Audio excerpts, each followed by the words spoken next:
In that amazing We Call BS speech given by Emma Gonzalez, she mentioned this website, shootingtracker.com. I went and looked at it and found out it's part of this thing called the Gun Violence Archive, which keeps a running total of gun incidents around the country. They're pretty much doing on their own what the government doesn't want to, because the powers that be know the only conclusion they'll be able to reach is that we're totally out of control and it has to be dealt with. This map here shows all the gun violence we've had so far this year. And let's see what we've got here. Look at that, over 2,000 people killed or hurt, and we're just 2 months into 2018. And look at that, over 500 of those are teenagers or little kids, and we know who at least 17 of those were. And it doesn't end there either. Look at that, 35 mass shootings. That's at least 4 people being shot or killed at one time. The only country out there that has more of those than we do is Yemen, and they're in a fucking civil war. And let's not forget the police.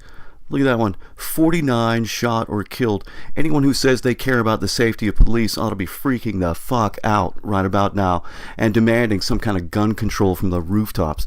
And then look at the next one. People shot or killed by police, and who knows how many of those people were unarmed or innocent of anything. And that doesn't necessarily mean fuck the police. It means fuck all these guns. And home invasions, what the fuck? Look at that shit. 350 people and counting.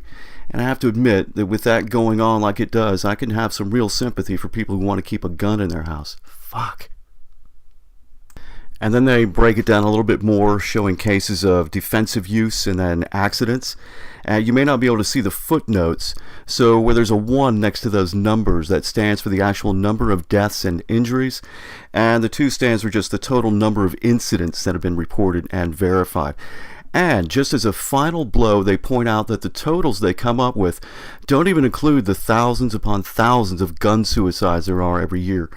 So for those who like to say that most gun deaths are no big deal since they're, quote, just suicides, I guess you better think again.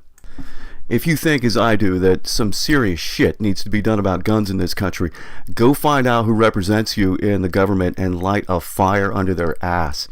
And if your life has been affected by gun violence, tell them your story. And to sort of paraphrase Bob Marley, if the people who are fighting to keep these guns in our lives aren't taking a day off, why the fuck should we?